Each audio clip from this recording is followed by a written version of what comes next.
All right, Shalom Aleichem. We're back. A couple weeks break, but we're back, and hopefully we'll make up for some of the lag with something provocative and hopefully interesting. So, Parsha-wise, where we are now, Parshat Bo, the week of Parshat Bo. So the most simple narrative that we can present is we're currently in Bein HaShovevim. We're currently in the period of the exile, but we're at the beginning of the redemption, and really this week begins the first chapter of Yetziat Mitzrayim, the people leaving Mitzrayim. 7 of the 10 plagues occurred last week. The last 3 plagues occurred this week. We have many, many topics in the Parsha. You have Pesach, you have Tefillin, you have many, many individual ideas that all kind of wrap together in the grand symphony of coming out of Egypt. So you have to ask the question, with so many topics within the Parsha, how do we choose one to fit within a very limited time frame to elaborate and hopefully make a bit more clarity as to what coming out of Egypt is? And again, this is a topic that's spoken about every year during Pesach, during the Parshiot of Bashalach and Bo. But let's start with the beginning. If we perhaps begin with the beginning, we can better understand the mentality of the Parsha. First, B'Ivrit in Hebrew. Vayomer Hashem el Moshe bo el Paro, ki ani hikbadti et libo. God says to Moses, come to Pharaoh. Why? Because I have hardened his heart and the heart of his servants for the sake of putting my signs in his midst. These 2 signs in his midst. Okay. So, again, just a word of caution. The more Torah appears to be a historical narrative, telling you a story about something, the more you have to delve in to discover that it's much more than simply a story of what was. This is happening now. If there's one message that the Hasidic movement from the Baal Shem Tov all the way to the present day tries to instill in the psyche of everyone delving into this, it's Torah is hoveh, lo haya. It's in the present, not the past. So we have to read it as right now, today, in this very hour, in this very minute, God is saying to Moses, come to Pharaoh because I've hardened his heart. That's essentially what the Hasidic and Kabbalistic mentality is. It's happening in the present, and therefore you have to read it as if in the present tense, which now presents a problem. It's 2020 in the secular calendar. We don't see Moshe Rabbeinu. We don't see Pharaoh, Melech Mitzrayim. We don't see any of the figures that we're talking about. So the one thing to keep in mind, whenever the Torah talks about an event, there is a related parallel internal event that's transpiring simultaneously. It's never on the stage of history alone. It's historical, it's outside and inside at the same time. So there's somebody on the inside called Moshe. We have a Moses. There's somebody on the inside called Pharaoh. And there's something called the hardening of the heart. Go to Pharaoh because I've hardened his heart. We have to define all of these things and try to make some seichel, some sense out of it. Let's start with the beginning. When we talk about Pharaoh, if you could describe Pharaoh, again, this is even having minimal biblical literacy. You open the Torah, or you happen to watch the cartoon Prince of Egypt, or the 10 Commandments, and you ask somebody the question after the movie, what is Pharaoh like?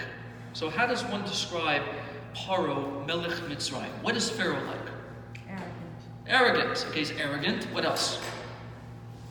Arrogance is a good description. What else is he? Strong. Okay, that could be either a compliment or a pejorative. What else is he?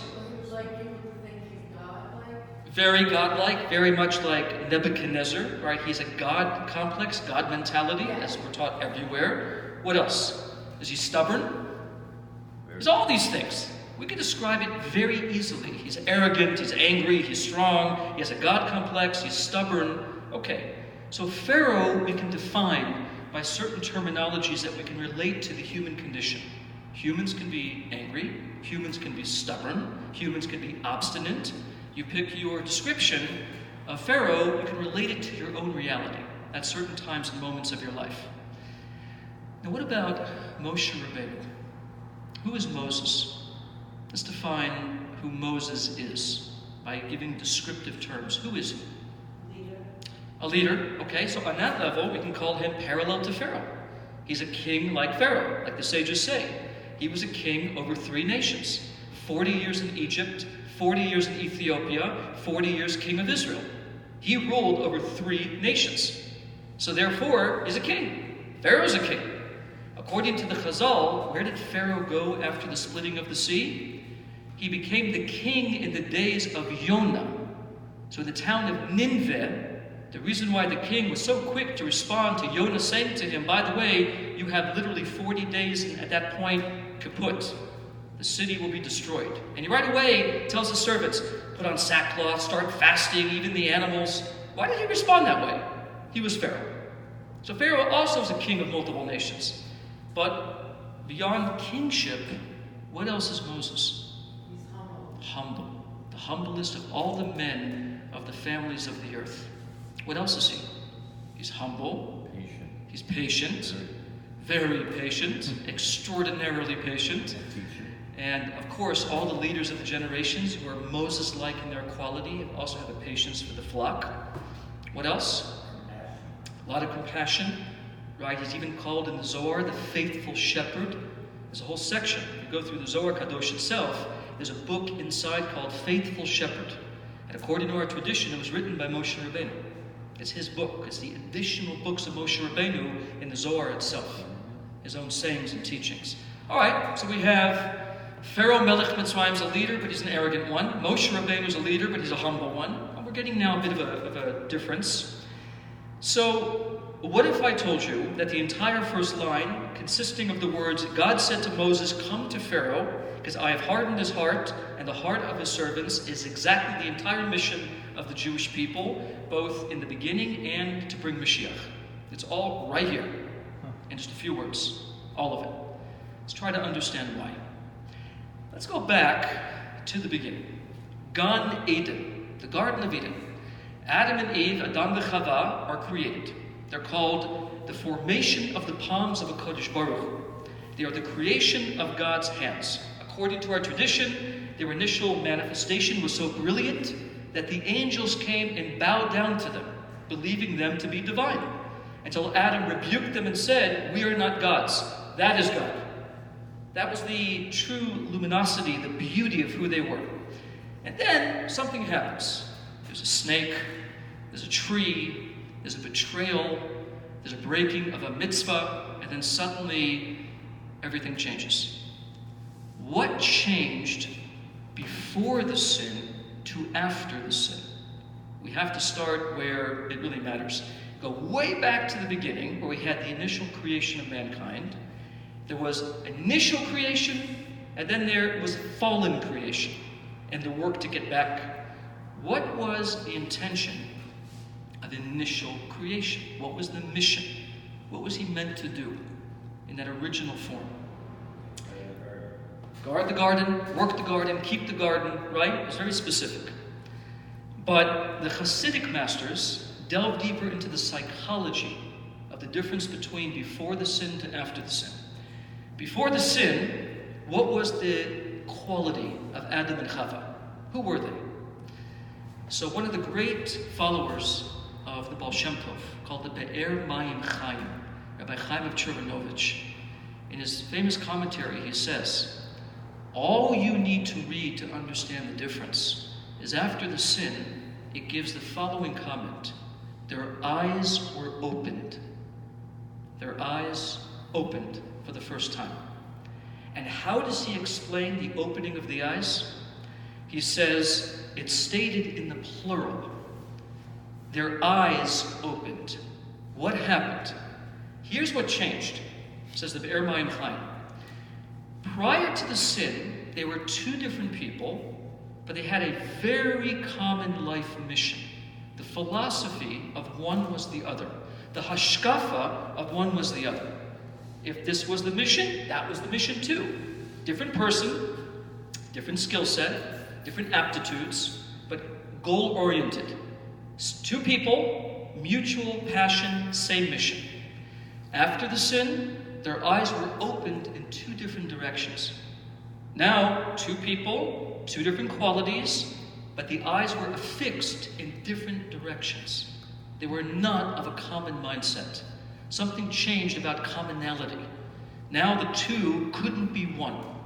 Now most of us know, even though we're very different, if a group of people focus toward a similar goal, though they may be different because they're goal-oriented, all focusing on the same ultimate goal, they're considered to be one.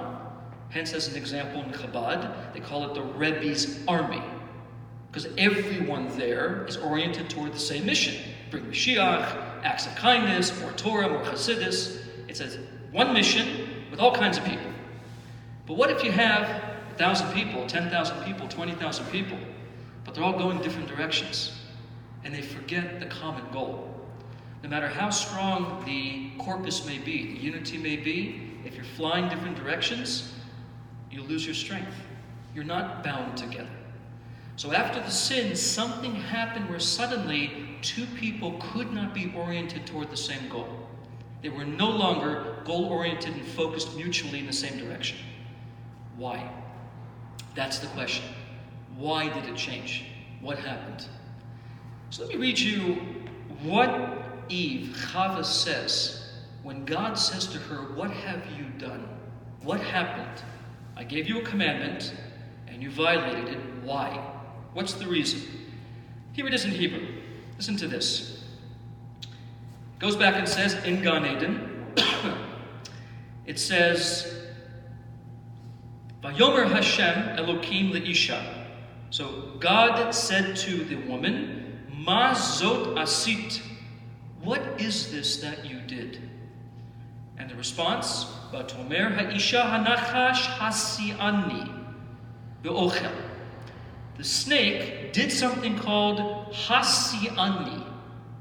He did something to me, this strange word, and as a result, I ate. So how's the word translate in typical translation in the Stone edition of the Chumash? She says, deceived. The translation is deception. But not to be offensive to the translator, it's an okay translation, but not the best. There's other ideas in this. The word hasi'ani in the earliest works of Kabbalah, in the Sefer Yetzirah, in the commentary of the Ravid on the Sefer Yetzirah, he says the word hasi'ani, if you rearrange the letters, it converts into the following two words. Again, same letters, breaking it apart in a different sequence, different ordering, becomes hayesh ani. What's a yesh? It's a something. The something is me. I am the something. Hayesh ani. Now we say in Chassidut, Hashem is called Hayesh Amiti, the true something, the only real something, that which is forever. Hayah Hogeh Yihiyeh. But here, something happens. She says, the real something is me. Hayesh ani. What's the connection to the word deception? What is the most deceptive thing one can think that will often lead to all kinds of mistaken judgments? That's very good. Yeah, I'll take it from a CEO. The CEO runs the business, and he's controlling everything, and then an employee thinks he's the one in charge. And then he does something without consulting the proper chain of authority, and as a result of that act of infidelity, jeopardizes a whole company because he didn't assess himself right. He believed himself to be more than he really is. So what she said was, because I feel my ego for the first time, that's how the snake deceived me. He deceived me by making me aware of myself. It was self-consciousness that overthrew humankind. That's what happened. Now, you have to have some measure of that, but there's two kinds. It's called bitul hayesh. The something that you have is given to God. It's acting and moving for God. Or what's called in Chassidus, yesh b'davar nifrad bifnei atzmo. A separate thing unto itself. It thinks it's actually separate. It doesn't know that it's actually part of something. So its ego tells it, you're in charge. You are the one. That's pretty deceptive. That's a very deceptive thing to have. If you can't keep the ego in check, then already the yesh, the something of you, becomes very deceptive. You don't know where you end and God begins. You become God. You are the master. You don't have a master. Well, guess what? According to our tradition, who was the rectification of Adam? Who comes to fix him? Ultimately, Jacob. Abraham did, Isaac did, Jacob did. He's the Gilgul, he's the true reincarnation, albeit in a rectified form, of Adam. So in describing Yaakov, what's it say? Yaakov Avinu is Ish Tam Yoshevo Halim. He's a complete man who dwells in tents. The word is Ish. How do you spell Ish in Hebrew? Yeah, okay, so you have in the word Yesh. You have a something. Again, like this, Hayesh Ani. But here's the difference. In the word Ish, the word Yesh comes second to one letter. What's the first letter of the word Ish? The Aleph. And what is the Aleph? God. So in describing Jacob it says, why is he called Tam Tamimut? Because his something is nullified to God. That's why the word Ish, by the way, is always a chashuv. It's a term of elegance and importance. Ish itself means his somethingness is nullified to God. In fact, to even show deeper, the word Ish, as taught by the Arizal in many places in Kabbalah, is an acronym for three of God's names. The Aleph is Adoshem, the Yud is Yud Ke Vav Ke, and the Shin is Shaddai. So he's completely a man of God. His somethingness, his selfhood, is given to God. Okay, well that's already now a big hint. In other words, Jacob comes to take the somethingness that he is and mobilize it for the purpose of God. So how do we fix the original sin? What's the key ingredient? If the original sin is too much of oneself, too much ani, the tikkun is the mobilization of the ani for God's purposes. It's not, by the way, the absence of ani, it's the use of the ani, where it goes. In Gan Eden, it took two people in two different directions. In our time, if a person can take his something, his yesh, mevatel it, nullify it to God, and then mobilize everybody around him toward a common direction, that's the tikkun. Who did that? All the tzaddikim. The Lubavitcher Rebbe being, in this generation, the Nasi Hador, the Lubavitcher Rebbe, if you look at the way he operated in mentality about the world, what was the Rebbe's concept? The Rebbe himself represents the Jacob of his time. He mobilizes all of the forces around him toward a common direction. When the Rebbe would say to people, if you know an Aleph, teach an Aleph. If you know a Beit, teach a Beit. Don't wait 40 years in the yeshiva. If you know something, go teach it. Go become a mashpia, be an influencer. That's the current modern social media term. Be an influencer. Don't say, when I'm 40 years already a master, I'll talk about it then. Do it today. If you learn something, share it. If you know something, teach it. If you have something, give it. That's the Rebbe. So what the Rebbe was really about was the mobilization of all people with all their talents toward a common direction. So he fixed the something problem. His whole something was given to God, like Yaakov Avinu, the tikkun of Adam HaRishon. And he fixed that their eyes were open in two different directions. He unified all perception toward a common goal, bring Moshiach. Build the Beis HaMikdash. Fix the world's problems. That's the whole concept. So now, in the Garden of Eden, they were able to taste for the first time, Hayesh Ani, I am the something. So now, let's go back to Pharaoh. We're advancing back now to Parshat Bo. So what happens in the first verse? Now it gets interesting. In the first verse, if you reread the wording of the verse, it's a little more interesting now with that concept in mind. If the problem of exile is too much self, redemption comes from the absence of self. So what does God say to Moses? In English, Hashem said to Moses, come to Pharaoh, For I have made his heart and the heart of his servants stubborn. Okay? What's the simple reading of this? When God says, go to Pharaoh, come to Pharaoh, because I have made his heart stubborn. What's the simple root translation? God did it, right? God hardened his heart. But if you reread the words, a whole nother idea comes out, which is connected to the simple reading. Hashem says to Moses, come to Pharaoh. Why? Ki ani hichbadi et libo. Because his ani, his I, hardened his heart. Typically when Hashem speaks about himself, there's two kinds of ani. There's ani and anochi. Often Hashem will say anochi, but it's interchangeable terms. But you can read this one of two ways. God is saying, I hardened his heart, or rather, I is what hardened his heart. His sense of I, as you put it perfectly, a sense of godliness. I am the God. I am in charge. I am the one. So the verse now reads, God says to Pharaoh, come to Moses, come to Pharaoh, because the I in him, his ani, caused his heart to be stubborn. He can't hear me because he hears only himself. Or in the words of the Gemara, that ani v'hu lo yochol lador. I and him, I and he, God talking to man, cannot dwell together. Either I'm dwelling in him, or he dwells in him.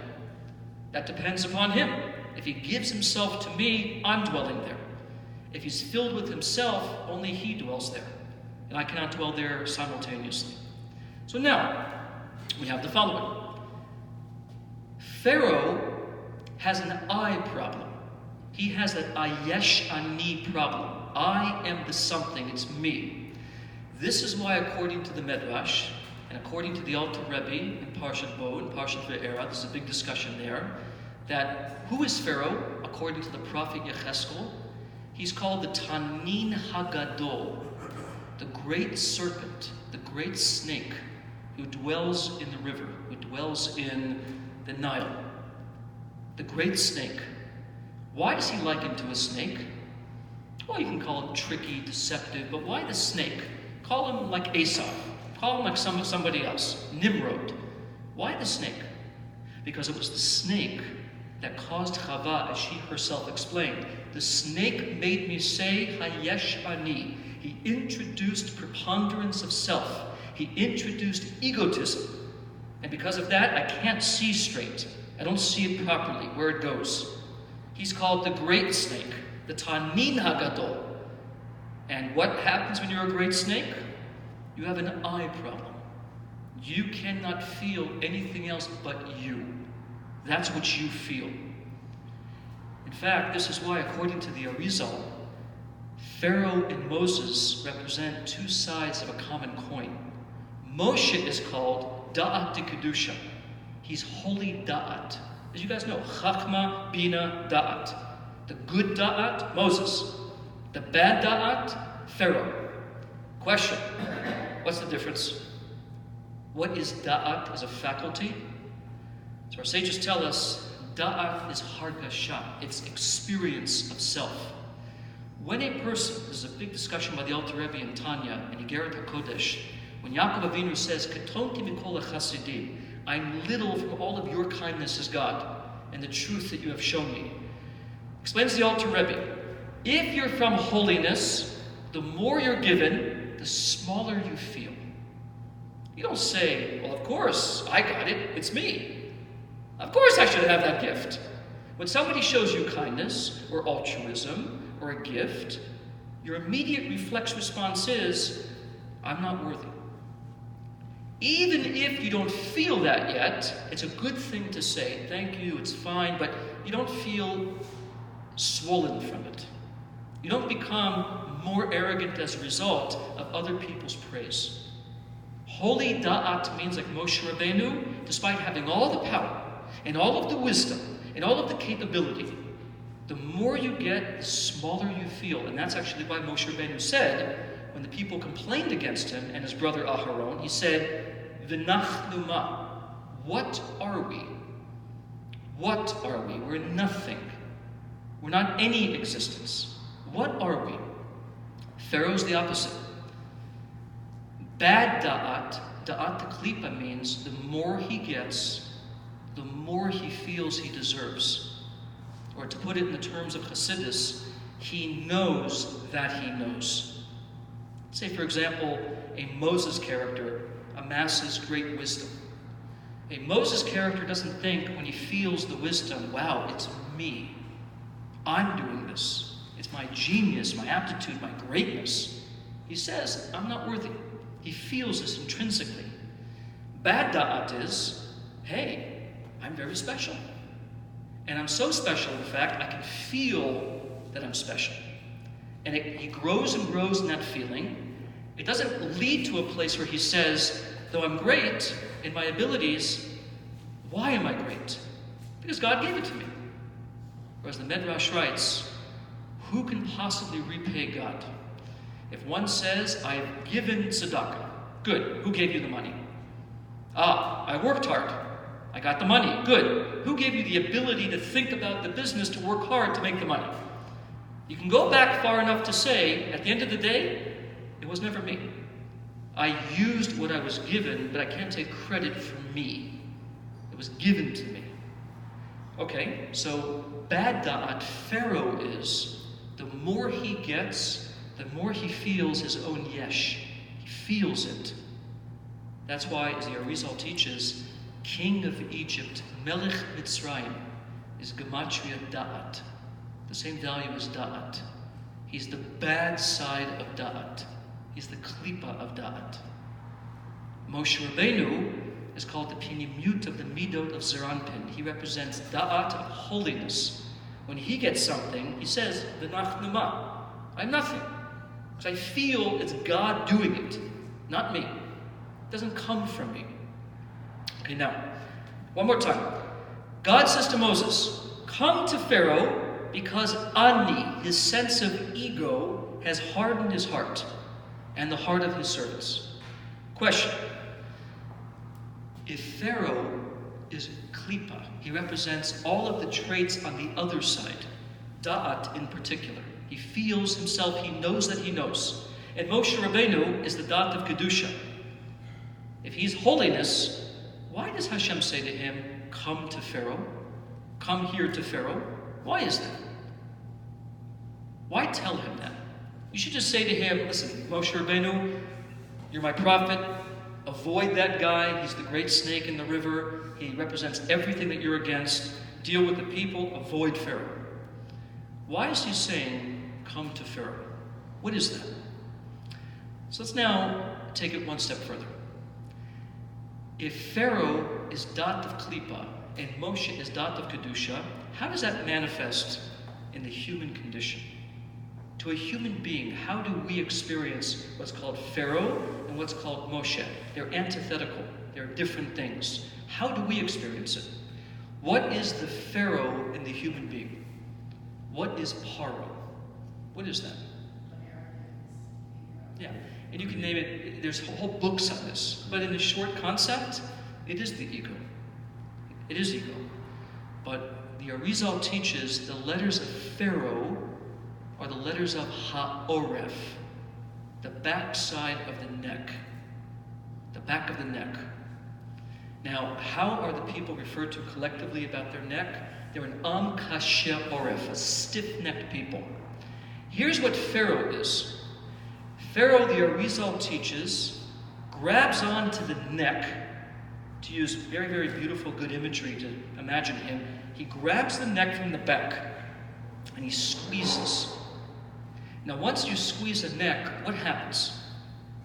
Right? You could, but before you end up falling into syncope and you faint, what happens to you first? Yeah, you get kind of dizzy, right? Why? You're constricting blood flow between the heart and the brain and back to the heart.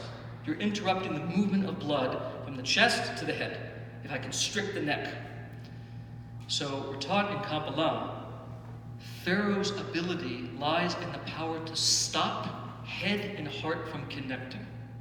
His ability is you can know something, but you never manifest it in the condition of the heart.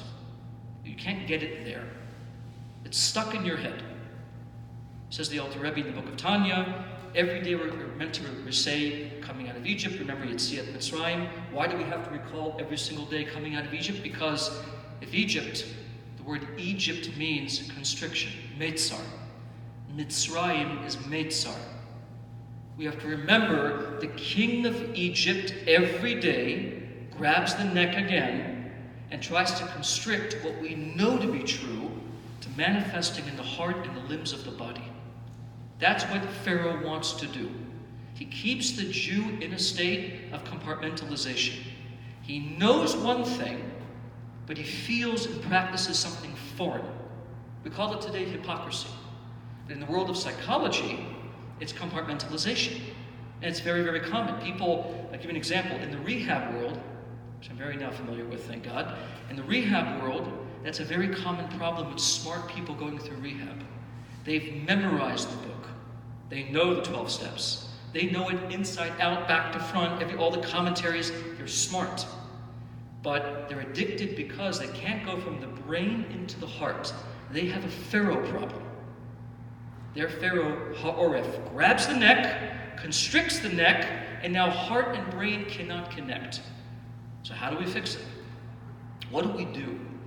We have to bring Moses. Moses, come to Pharaoh. Moses will fix the problem. What does Moshe represent? If Pharaoh is the constriction of the neck and the inability to bring the light of the intellect into the body and the heart, what is Moshe Rabbeinu? Exactly the opposite. And how do we know that? Because if you bring it from the head to the body, we know it even anatomically. There are 22 bones in the human skull.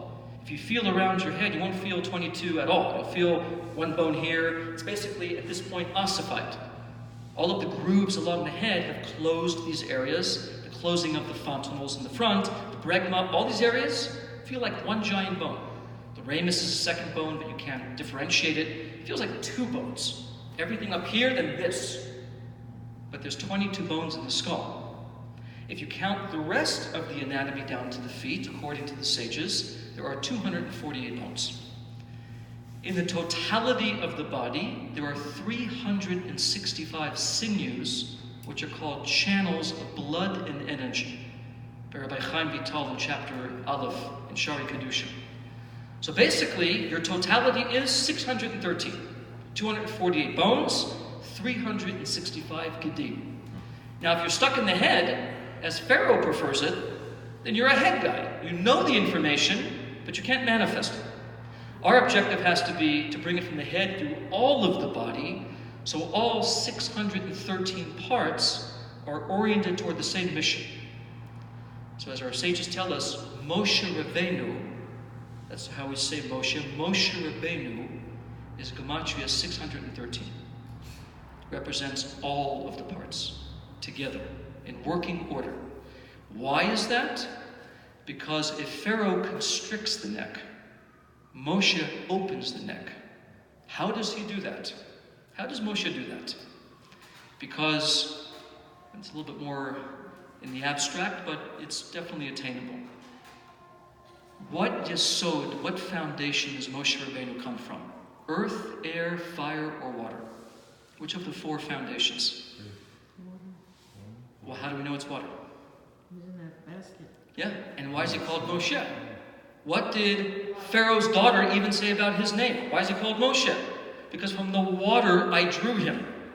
I took him from the water. He's a water person. Parshas has in his name the letters Afar. What is Afar? Dust, the earth. What is the qualitative difference between earth and water? Take it like from a chemistry perspective. Okay? Yeah, so if you look at earth, right? Earth is impenetrable. Because of the molecular proximity, you can't put your hand through the atoms of earth. It's stuck. And when it's like this, it's stuck where it is. It's not, if you try to move it, you may break it, but you're not going to reform it. The earth is what it is. Whatever shape it takes, it's locked in. What about water? Fluid. And what does water do? It's fluid.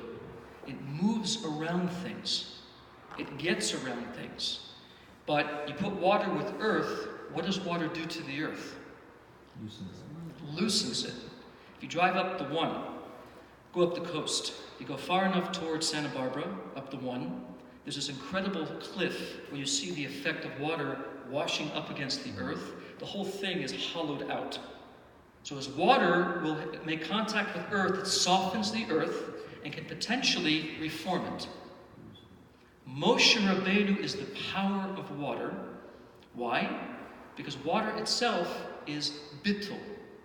It's the opposite of I am ego. It's me. Water always goes what direction? Down. It goes down. And it nourishes everything. It doesn't feel omnipotent. You put water at the top of the Andes Mountains, wait a week, where's the water then? All the way at the bottom. It goes down to the lowest empty basin to make everything come to life. As we say in biology, where there's water, there's life. And because water is everywhere, life is everywhere. So water uniquely goes milamala lamata. It runs all the way down, it irrigates everything, and it brings to life all things. But earth can be stubborn. The dust of Pharaoh is stubborn. So Pharaoh has an I problem, an ego problem. What does Moshe do? Moshe takes his water, he comes to the Jew, and he says, I'm going to take your earth, the form as you know, I'm going to wet the earth, I'm going to wash against it, and eventually, the whole earth changes form. I'll widen the places that Pharaoh constricted. I will bring the revelation of the mind into the heart. There's many psukim about this. Many. That's what Moshe Rabbeinu is. Pharaoh is stuck in an earth problem. And by the way, it's even further proof that he is the snake. How do we know that? Because what is the food of the snake? In the curse of Eden, what is the dust? You'll eat the dust of the earth. Pharaoh's name, Paro, is Ha'afar, the dust. So he's the dust. He's called in Yecheskel the great snake. He has the chutzpah of the snake, the yesh ani. And Pharaoh equals Nachash in Gematria. He's the snake. So he's a snake. He's a rigid, constricted piece of earth. Comes Moshe Rabbeinu into the picture. Come to Pharaoh. Moshe Rabbeinu, you take the water, it has this incredible effect to soften and reshape, bring it to the level of Pharaoh. I'm going to introduce you at that level. And when that happens, even if you're of the ilk of ki ani hikbati, libo, that your heart is stubborn and rigid and unmoving, you bring Moshe into there, what's going to happen to you? You can move him. In other words, there is no chance of taking a Jew that occupies the consciousness of Pharaoh and move him out of Egypt until you bring Moshe to him. So if the Pharaoh of us is the arrogant, rigid, earthbound, constricted being that doesn't let the passage open between the brain and the body, Moshe is the opposite. So what is Moshe in us? Who is he? What would you think he is? If Pharaoh is body and earth and physicality, what's Moshe? Neshama. How do we know that? Because the Chatan Sofer reveals something unbelievable. We know that Moshe Rabbeinu received the Torah on what day coming out of Pesach, coming out of Mitzrayim? The 50th day. 49 days of the Omer, 7 times 7. The 50th day is Shavuot, is Atzeret. If you look at the end of the Torah, it says, just to read this to you as a concept, and you'll understand why it's very strange. When describing the last moments of Pharaoh talking to the people, it says, Vayelech Moshe, Vaydaber et hadarim ha'ele el kol Yisrael. Moses went and spoke these words to all of Israel. There was no place in the whole Torah where it says that Moses went somewhere. Not like that. So everybody asked the question, why not just start by saying, as in every other parsha, Vaydaber Moshe hadarim ha'ele. Moses spoke these words. Why did it start Vayelech Moshe, that he went? So the sages say, because he's about to pass away. His 120 years are done. Where does a great leader go when he passes away? He goes into each and every individual under his care. So where did he go? Into each and every one of us. So we're not without a Moshe, we have a Moshe. What is that Moshe? Obedience to Torah, obedience to God, revelation of the soul. So says the Chatam Sofer that the name Neshama, that term Neshama of the soul, are exactly the letters of Moshe Nun, the 50th of Moses. He's hidden right in you. When your soul comes out, you've met Moshe Rabbeinu.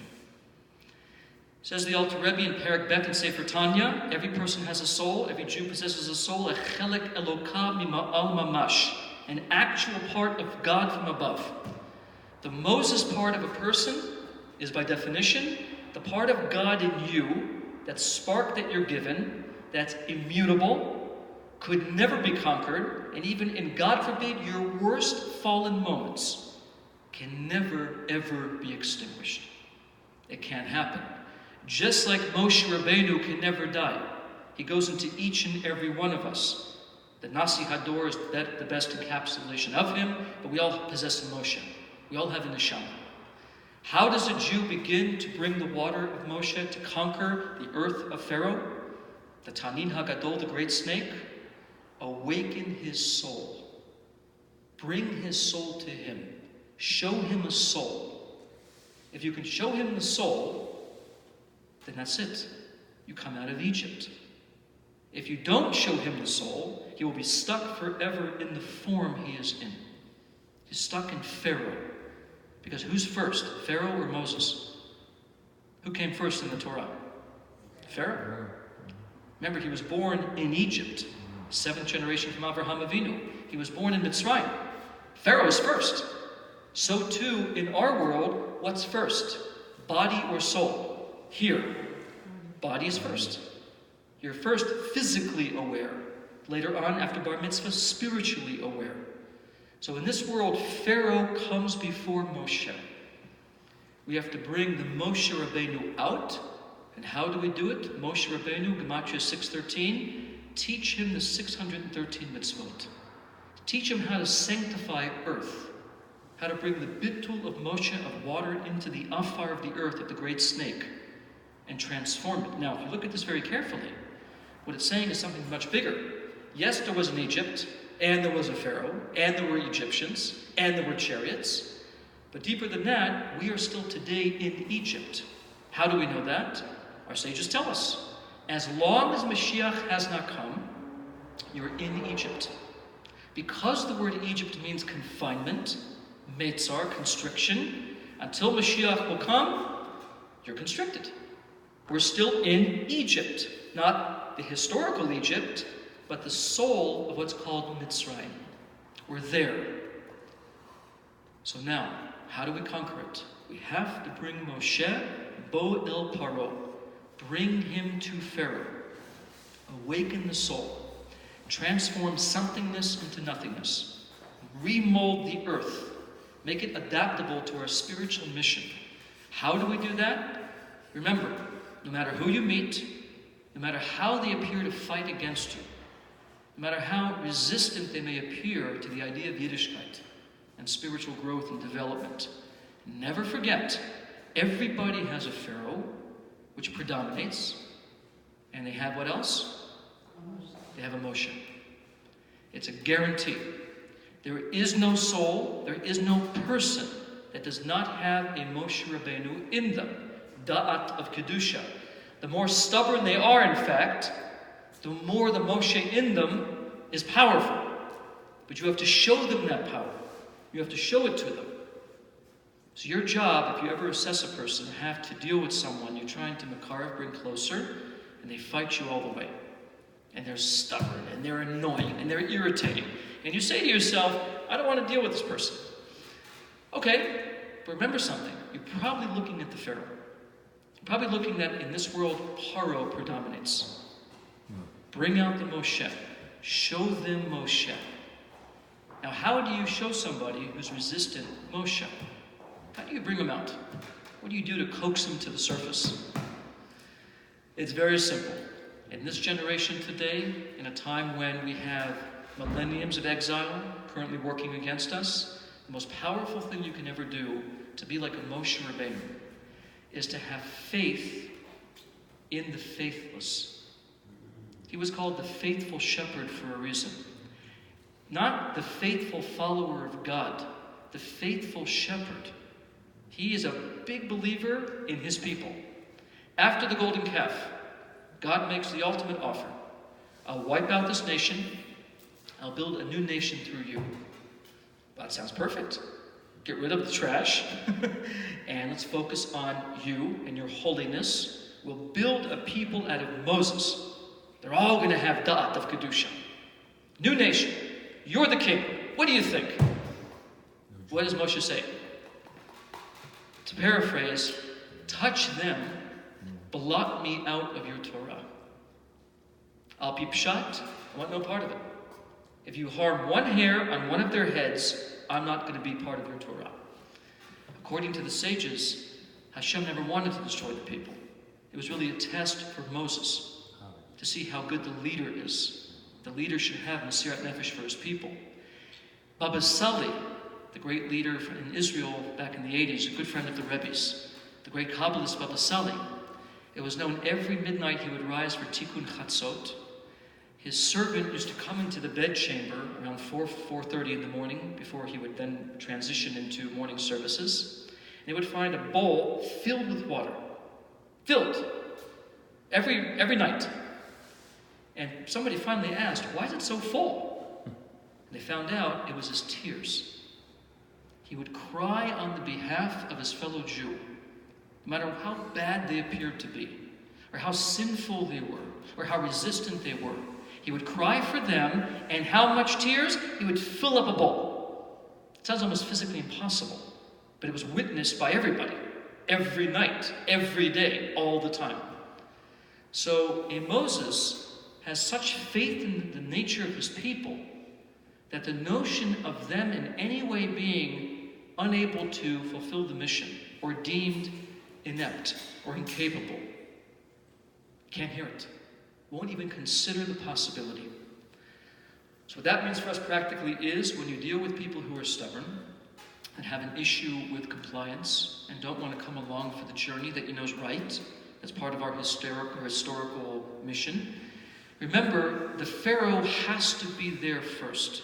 It's going to be by the laws of physics there first. It's there. But the water is right behind him.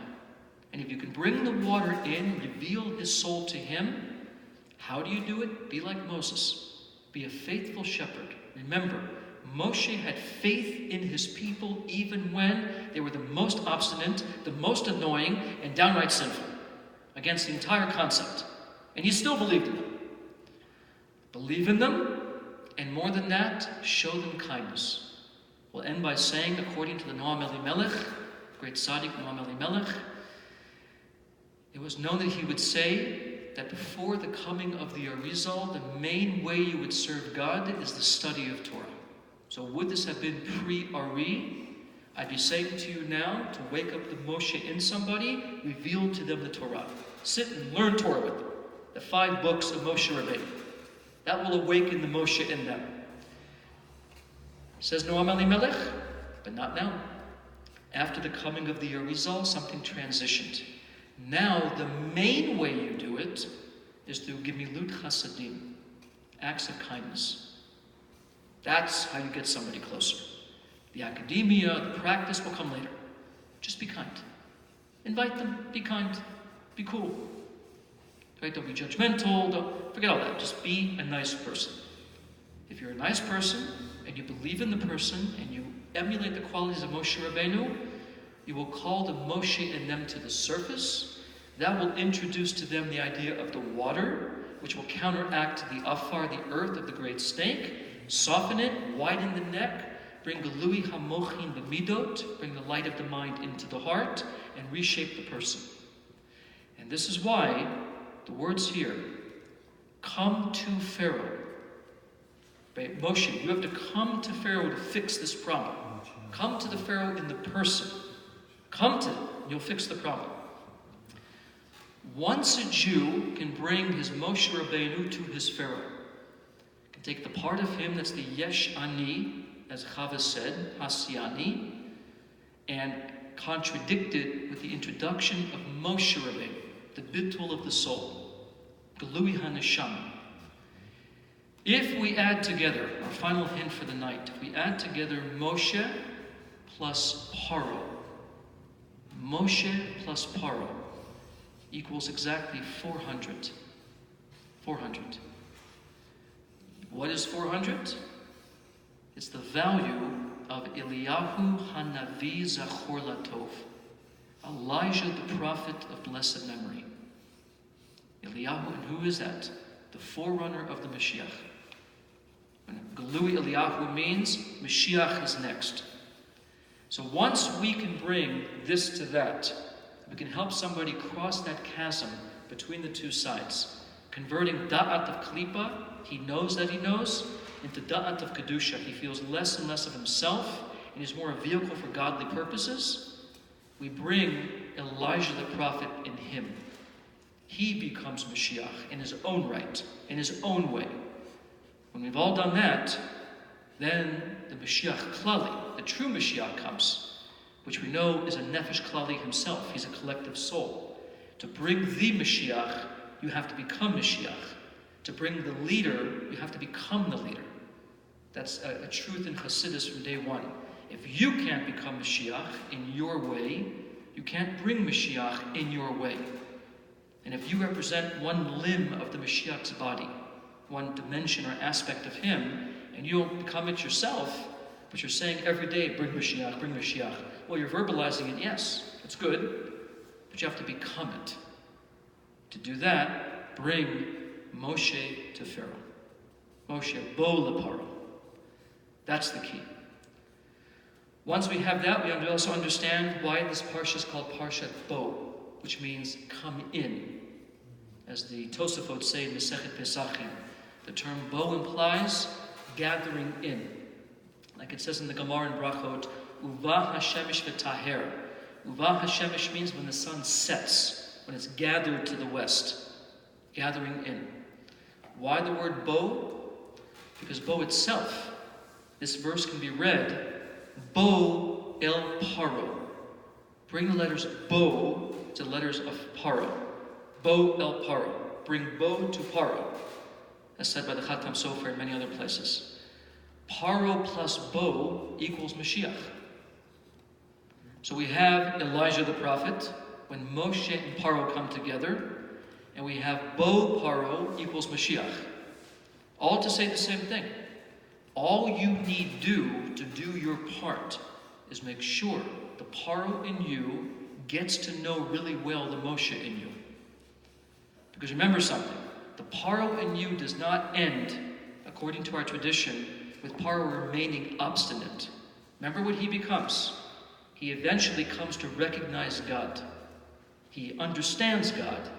And if it's true that Paro went to become king of Nineveh, when Yonah comes to him and says, God says the following, he responds like this, immediately. Because even the Paro can become a good king. It's possible. So we should merit that with our own diligence and efforts, not only to bring the revelation of Moshe Rabbeinu in ourselves to our Paro, but also in other people by two things. Be a faithful shepherd, have faith in the flock that you lead, and acts of kindness, as Noam Elimelech explained, and as Moshe Rabbeinu proved throughout his entire legacy. If we can do that, then we can tip the scales both individually and collectively to bring Eliyahu Hanavi Mashiach now, not only in the individual, but in the collective, in a revealed way. It should happen b'mehera b'yameinu. Amen. Amen.